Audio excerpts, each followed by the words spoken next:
درود به شما رفقای گل، داشتون پوریا وست اینجاست و امروز مستر بیست قراره ببرتمون به ارزون ترین هتل دنیا که شبی $1 و بعد گرون ترین هتل دنیا که شبی $1,000,000. فکر کنم ساب هتلم روشه. بریم ببینیم داستان چیه. قراره بریم به هتلی که شبی $1,000,000 پولشه. همچنین این قاره $1,000، این قصر زیر آبی $10,000، این جزیره $50,000 و کلی چیزای دیگه. ولی اول بریم با ارزون ترین هتل دنیا تو هند شروع کنیم که شبی $1. این تشکایی که کف زمینن رو میتونید شبی $1 اجاره کنید. خب بریم هتل رو نشونتون بدم. این تشکی که اینجاست رو میبینید کلش همینه. این تشک خونه خودمه، فقط خیلی چغرتره. ببینم برای سرویس اتاق چی میدم بهمون؟ داداش $1 دادی. ما سعی میکردیم بخوابیم ولی نصف شب ملت از رومون رد میشدن. خدایی شبیه نمازخونه مثلا مدرسه نیست، شبیه نمازخونه دانشگاه نیست، ولی نصف شب ملت از رومون رد میشدن. سلام. شاکریم. اگه باورتون نمیشه تو راه رو خوابیدیم اینم مدرک. این قیمت هتلاییه که قراره بریم و آخرش قراره خیلی خفن بشه. این بود هتل $1. حالا بریم سراغ هتل $1,000. این هتل 2 تا اتاق خواب داره، یه سالن و یه دستشویی که میتونید منو در حال جیش کردن توش ببینید و حدوداً 60 متر زیر زمین. الان کل این قار مال خودمونه. اینجا خفاش هم داره؟ نه ولی خب مبلاش کثیفه. هرچی باشه از اون تشکای وسط راه رو تو هند بهتره. ظاهرا تو قار اینترنت آنتن نمیده. یعنی الان باید خودمون سر خودمون گرم کنیم. برای این کریز ول کرد رفت. کریس کجا غیبش زد؟ قیش قیش داره صدا میده. این ورودی منو یاد فیلمای ترسناک میندازه. گمونم دیگه از اینجا نمیشه جلوتر رفت. همینجوری که شب میگذشت بچه‌ها یه ارگ درست کنار تخت من پیدا کردن. این کار میکنه. صداشو زیاد کن. الان آهنگ میزنم براتون بچه‌ها. ما توی قاری نمیذارن بخوابم. بی‌ناموسا. خفه شو بابا. میام میخورمت مستر بیست. خدا بخیر کنه. تو قار کار زیادی نمیشد کرد ولی بریم که بازیو جدی کنیم. حالا ما توی ویلای $10,000 هستیم. خیلی بزرگه. بچه‌ها افتخارش بخوره. بکش کنار.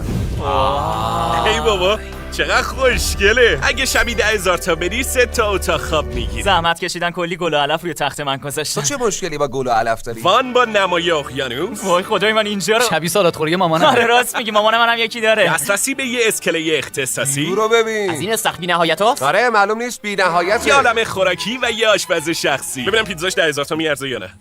عالیه. با همین یه برش کلی اومد رو هتل. تازه هنوز بهترین جاش مونده. پشت این در دلیلیه که این هتل 10,000 تا قیمتشه. وای مگه میشه؟ یه ویلای زیر آبی. میکنم تو آکواریومه. ما الان توی یه اتاق کف اقیانوسیم. ماهیا رو ببین.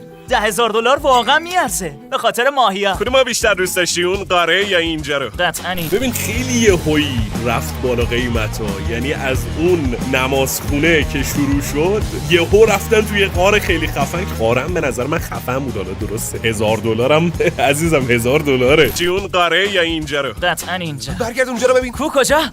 سلام ماهی. بچه‌ها تازه دستشویی زیرابی هم داره. فکر کن زیر آب دوش بگیری. داری چی کار میکنی؟ بازه ابرشرور دریایی رو گرفتم که میخواد از مخفیگاهش زیر آب به دنیا حکومت کنه. پسرا من یه فکری دارم. همینجا بمونین الان میام. ایشالله که خیره. اونه هاشش. ای کریس سلام. ای بابا کریس ماهیه. یه کریس ماهیه. کریس خیلی باحاله. ماهی خوبی میشد. به عنوان بخشی از این پکیج $10,000 خیلی حرکت باحالیه. انگار رو هوا معلقه. میتونیم کل روز جت اسکی و جت پک آبی داشته باشیم. این بهترین هتل دنیاست. ما غذامون رو تو رستوران زیر آبی میخوریم. ای کوسه ماهی میخوریم در بین ماهیان. عذاب وجدان گرفتم. ماهی فقط زیر آب میچسبه. بچه‌ها باید بگم این تازه شروعشه. هتل $50,000، $150,000 و $1,000,000 هنوز مونده. پولشو داری بدی؟ داداش پول دیگه تو گور که نمیخوایم ببریم. خب دیگه وقت خوابه. من موفق شدم که اتاق ماهی رو تصاحب کنم و واقعا عجیبه که بین این همه ماهی خوابیدی. هنوز کلی هتل دیگه است که باید ببینی. واسه همینه باید بخوابیم که جون داشته باشیم. باشه شبت بخیر. خب این بود از هتل $10,000. بعدی جزیره لاکچری $50,000 و یه اتوبوس $50 و بچه‌ها سر اینکه تو کدومش بمونن قرعه کشی کردن. آره اتوبوس خوش بگذره. تو راه رفتنمون به جزیره $50,000 یه چیز خفن با پهپادم گرفتم. بچه نهنگه. آره. وای خوب فیلمشو گرفتی؟ پسر عجب صحنه‌ای گرفتم. فکر کنم اون مامانشه. پسر من فکر میکردم با 5000 تا بهم یه جزیره میدن. چند تا جزیره داریم؟ 14 تا. میتونیم تو همش بریم. هوهو پشما. بعد هر کدوم از اینا هم یه جای مختلف دنیا هستن ها. یعنی اینجوری نیست که همش توی آمریکا باشه. چند تا جزیره داریم؟ 14 تا. میتونیم تو همش بریم. بله همش در اختیار شما. خیلی خفنه. اونایی که اونجا وایسادن منتظر ما؟ بفرمایید خوش اومدید. چند وقت اینجا وایسادی؟ 2 ساعت. نه منظورم اینه که چقدر وقت منتظر ما. از ساعت 8 صبح حدودا. واخای تو سرم. نگاه کن اتوبوس نیست که خونمونه. چند تو نمیتونی اینجا درست وایسی. باورم نمیشه $50 واسه اینجا داده باشه. $50. علاوه بر 14 تا جزیره ما 12 تا خونه داریم، 5 تا استخر و 110 تا خدمتکار تو کل جزیره ها. صبر کن میرم درش چی گفتی؟ 110 نفر قراره هوای ما رو داشته باشن؟ بله. که آدم خاصی هم من.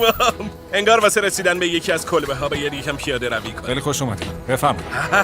شما خیلی خفنه. اتاق نولان اینجاست؟ بله. نولان کسی خونه نیست. برو رد کاره. نولان اینم حمامتون که از بیرونم راه داره. یعنی میتونم هم فضای بسته حمام کنم هم فضای باز؟ بله. هشما. خب حالا باید چیکار کنیم؟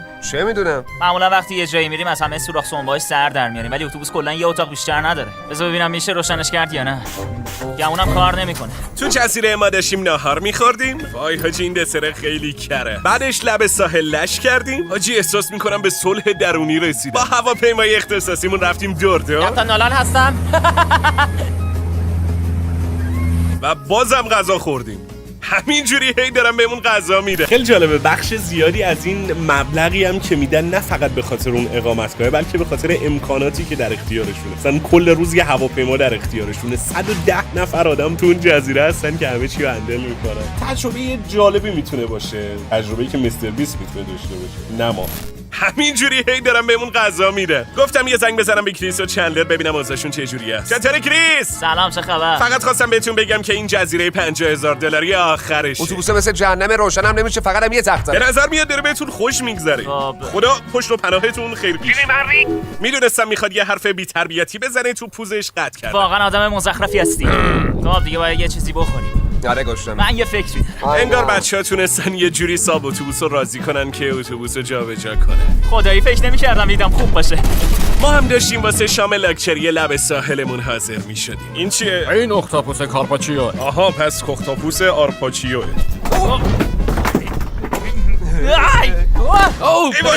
برق از سفازم پرید. خدایی اینجا خیلی خفنه. خدا را شکر بالاخره رسیدیم. این خرچنگ درجه 1. خرچنگه رو باش. این حتی از کریس هم بهتر غذا میخوره. خیلی خوب همبرگر رو زدیم. وقتشه برگردیم همون جایی که اتوبوسو گذاشته همون خونه بودن. قبلیش. حاجی عجب روزی بود. تو عمرم انقدر بهم خوش نگذشته بود. همونطور که تو لیست معلومه تازه داریم میرسیم به جا خفنه. از اینجا به بعد ویدیو جالب میشه. امروز من کل این کشتی کروزو اجاره کردم. معمولا این کشتی پر از آدمه ولی فقط با $75,000 میتونی کلش واسه خودت داشته باشی. جا داره اشاره کنم به فقط $75,000. با فقط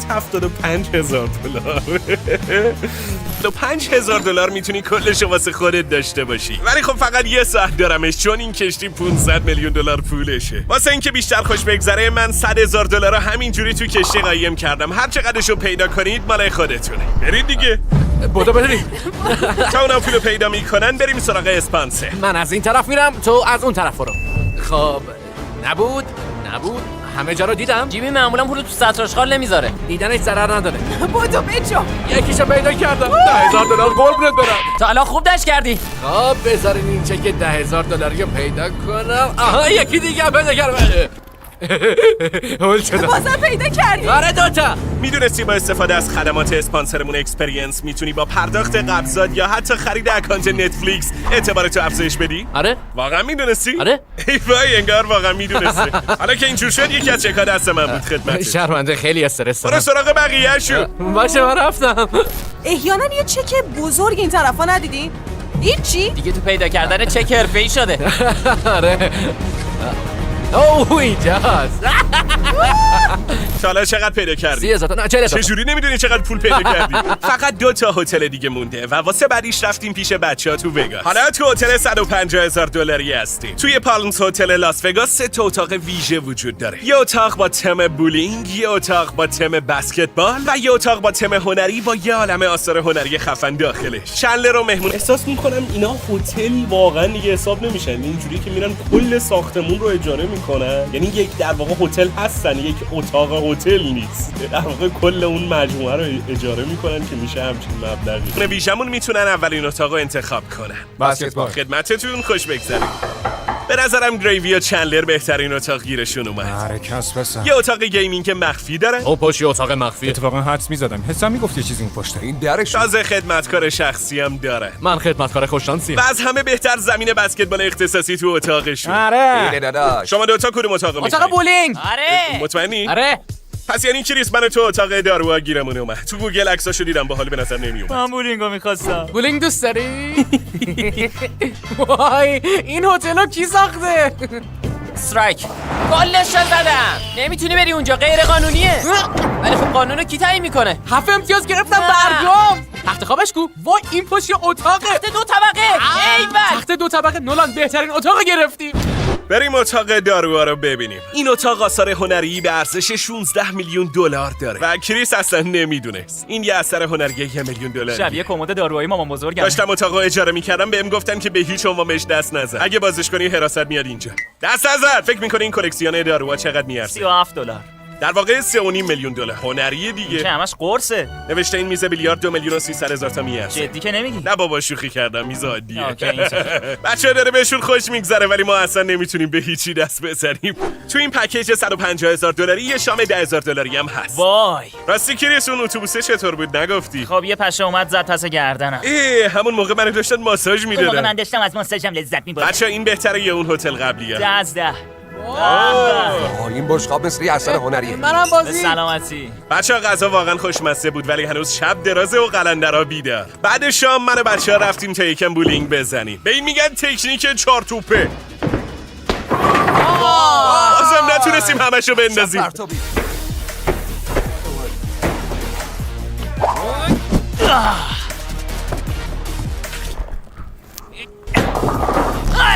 به نظرم همه هتل ها باید بولینگ داشته باشه. این پکیج $150,000 خیلی خفن بود. باورم نمیشه هتل 1 میلیون دلاری چطوری میتونه بهتر باشه. حالا لحظه ای که همه منتظرش بودید، هتل 1 میلیون دلاری.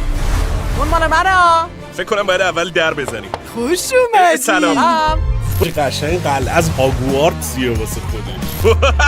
ای چه خفن. به محض اینکه وارد شدیم به هر کدوممون یه خدمتکار دادن. از آشناییتون خوشبخت. چقدر آدم اینجا. ببخشید یکم زیادی. رفیق خوش آمد. خیلی ممنونم. شما خیلی خوبه. بچه خوشگلا همه بالا. راه پله شما با ما فرق داره. جای عجیبیه. شروع خوبی داشتیم. حالا فوتبال دستی به این درازی دیده بودی؟ همونی که توی هتل قصر 1 میلیون دلاریه. نولان اینو دیدی؟ آره آخ. تمام تلاشمون رو میکنیم که تجربه خوبی از حضورتون در این قصد داشته باشیم. اینجا 6 ستاره الماسی داره. فکر نمی‌کردم بیشتر از 5 تا داشته میخوای باشه. یکی بهتر از اون ببینی؟ چی؟ دنبالم بیا. خیلی خوبه. برامون میلک شیک آوردن. ای وای من. این شیک برای من بیشتر از 1 میلیون دلار میارزه. اینا دیگه چی ان؟ الان مثلا رباتن. یعنی میخوان تمام روز همینجوری غیر بدن این وسط؟ چه چیزا؟ وقتی تا جایی که میتونستیم نماییم. خیلی تضاد جالبی داشت. اون فاز خود قلعه سنتی بود، بعد رقصای مدرن و چیزایی که داخلش واقعا جالب بود. اش دیدیم؟ برو. ببینم این کارا رو به ما هم یاد میدن. جدی؟ ما را بردن به اتاقمون. اتاق منو نشون بدید. بفرمایید. آقا دم شما گرم. متشکرم. مطمئنم الان کارل میاد میگه میخوام کل شبو تو وان همون بخوابم. میگی نه نگاه کن. ای جانم همون. من امشب همین تو میخوابم. بچه‌ها میخواستن امارت رو بگردن ولی من یه برنامه دیگه داشتم. تیشرت چندلر رو به زبونهای مختلف روش نوشته استرنج و فارسی هم هست غریب. حالا ممکنه که عربی هم باشه ولی خب فارسی هم میشه دیگه. پشمام. برنامه دیگه داشتم. بچه‌ها قبل از اینکه اناناس کف بدید یه سورپرایز براتون دارم. بیارش تو. چیا بیارم؟ خوش اومدید. این بچه‌ها سابسکرایبرامونه. چه خبره؟ چون به خاطر شماست که ما میتونیم این قلعه رو داشته باشیم. ما 4 تا از سابسکرایبرها رو آوردیم تا همراهیمون کنه. بچه‌ها جفت شید برید خوش بگذرونید. هتل 1 میلیون دلاری خوش بگذرونید. داریم ماشین انتخاب میکنیم. جیمی ساکت باش. باش. میترسم بمیرم. از ارتفاع میترسم. ببینم چه میکنی. برگرد. وای تونست جدی. گرفتمش. خیلی حال میده. خدایی باحال بود. خفن‌ترین کار عمرم بود. این اسبا رو ببین. تو تا حالا سوار اسب شدی؟ نه. حتی از نزدیکم ندیدم. هنوز باورم نمیشه که خواب نیستم. نظرت چیه همینجوری با همین اسبا بریم تو این قصر درندش؟ باحال میشه؟ میخوایم بریم داخل؟ آره. واقعا این دیگه هتل نیست، این یک تجربه سینمایی مثلا خیلی عجیب غریبه به نظرم. تو اسب آوردی تو کاخ داری سوارش میشی؟ خیلی حال میده. یا ابوالفضل داداش قضیه چیه؟ من پیشنهاد دادم اینم قبول کردن. هی ماشینو داری؟ وای خدایی خیلی حال میده. مکلارن عشقه. ما گذاشتیم سابسکرایبرمون با یه ماشین $300,000 بره تا مکدونالد. سلام بچه‌ها، من چندلرم از گروه مستر بیست. شما بیاین اینجا ببینین کی اینجا. منم میخوام تو ویدیوهای مستر بیست خیلی باشم. خرشانسی به آرزوت رسیدی.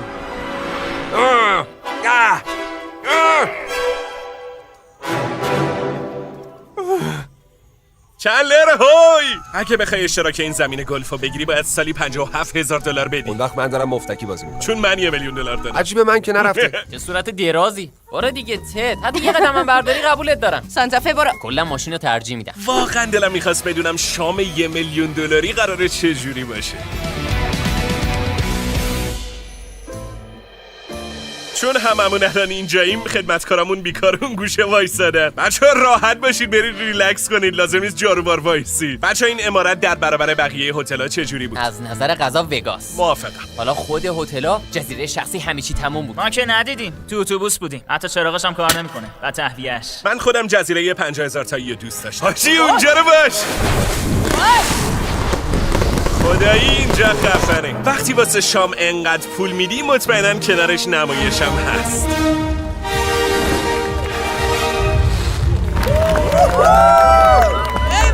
آره خیلی خفنه.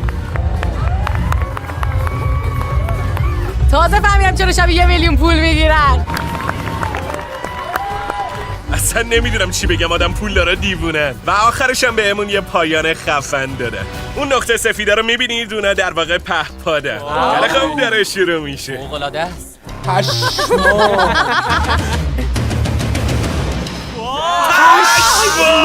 خدایا دیدی؟ خیلی خفن بود. دارن دست تکون میدن.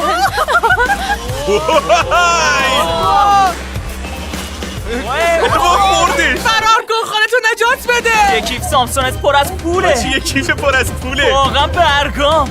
آتیش بازی دیگه قدیمی شد رفت. اینو بچسبین. نوشته سابسکرایب کنید. نوشته کارل اسکوله. آخه چرا؟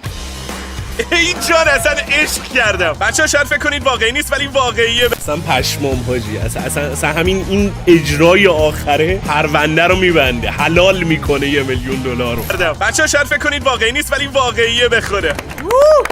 بچه‌ها ما هفته‌ها داشتیم کل دنیا رو میگشتیم. امیدوارم از ویدیو لذت برده باشید. واقعا ویدیوی گرون و سختی بود. سابسکرایب کنید تا بیاریمتون اینجا.